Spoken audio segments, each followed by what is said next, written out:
Não se falava português correntemente, mesmo em cidades como Belém e Manaus. A população, realmente o povo da região amazônica, se comunicava na língua portuguesa como segunda língua e se comunicava no que se chama de Tupi-Guarani moderno, que é o Ningatu, ou seja, a boa língua. A língua portuguesa só começa a penetrar na região amazônica com a política de Dom Pedro II de realizar a hegemonização da língua na região.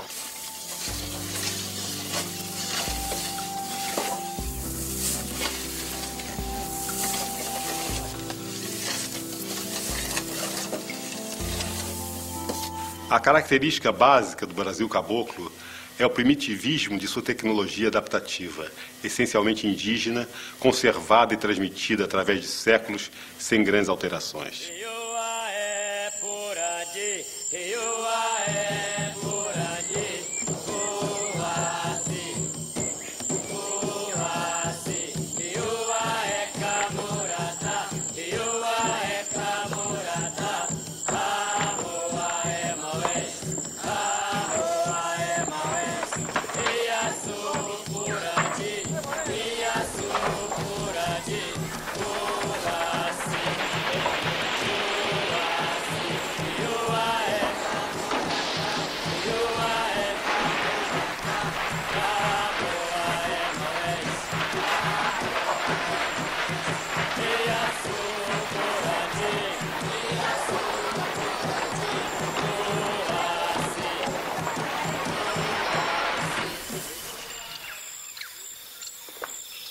A partir de 1880, a Amazônia é inserida num novo contexto econômico internacional.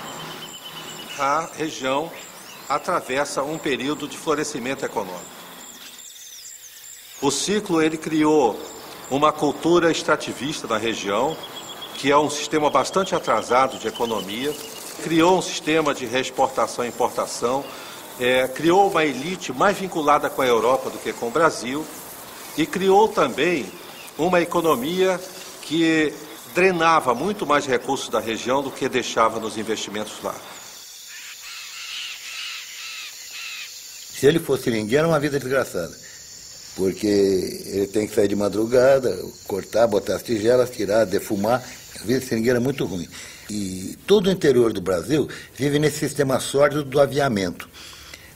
Aviar quer dizer, o dono da fazenda te avia, ele te adianta comida, ele te adianta pano para roupa, te adianta pólvora, te adianta bala, e você paga com o produto. E é nesta hora de acertar as contas que a balança geralmente pende para o lado do rico. O seringueiro está sempre devendo. O ciclo inseriu cidades como Manaus, que foi a capital mundial da borracha, no contexto internacional, na política nacional, e reforçou Belém como grande capital da região amazônica.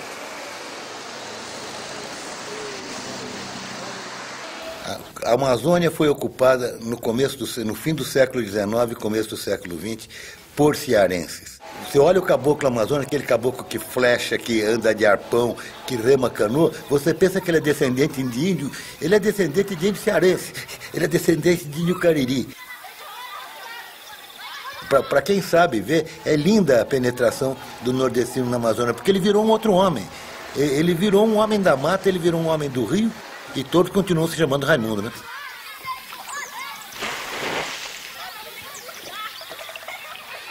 Logo que acabou a Primeira Guerra Mundial, o que se viu na região foi a debandada completa. Famílias inteiras embarcaram de Manaus escapando, empresários se suicidaram, casas começaram a ruir, palacetes invadidos pela selva a partir daí. E a região entrou num marasmo e numa crise tão profunda que a cidade de Manaus, que foi uma das primeiras cidades da América do Sul a ter telefone, luz elétrica, bondes, sistema de bondes, em 1955 não tinha mais sequer luz elétrica.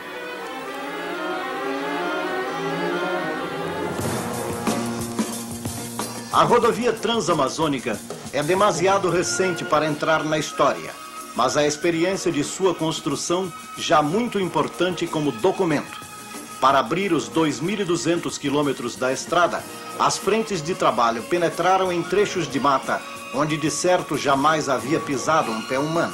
Até que, com a ditadura militar e a megalomania dos militares, eles resolveram fazer o que eles chamavam de integração regional e puxar a região atrasada para a modernidade. Loteou a região aos grandes grupos econômicos internacionais. E aí começa a via crucis da região. O que ocorre na região nesse período? Uma intensificação dos conflitos agrários, uma agressão aos territórios indígenas, a destruição e o contato dos povos indígenas que estavam isolados até aquele presente momento. Nos últimos 30 ou 40 anos, infelizmente, adotaram-se muitas técnicas de abordagem da Amazônia e houve, certamente, em alguns lugares, uma ação negativa pela emenda da degradação. Ao longo de rodovias, ferrovias eventuais, braços de igarapés, e no fim sobra pouco. A crise gerada entre os poceiros e os novos proprietários, impulsionados pelos grandes projetos da ditadura, gerou uma contradição, gerou um pensamento crítico. Gerou figuras como o Chico Mendes, por exemplo, que deu sua vida na defesa de outras perspectivas para os trabalhadores das frentes extrativistas. Infelizmente, a respeito dessa questão de propriedade de terras, estamos no Brasil não só muitíssimo atrasados, como também numa situação mais do que lastimável, vergonhosa. Sertões onde nunca pisou o homem civilizado já figuram nos registros públicos como pertencentes ao cidadão A ou B. Mais tarde ou mais cedo, conforme lhe soprar o vento dos interesses pessoais, esses proprietários expelirão dali os índios, que, por uma inversão monstruosa dos fatos, da razão e da moral, serão desde então considerados e tratados como se fossem eles intrusos, salteadores e ladrões. Na verdade, a civilização não se revelou capaz, até agora, de desenvolver um sistema adaptativo ajustado às condições da floresta tropical, multiplicável através de um modelo empresarial que lhe assegure viabilidade econômica.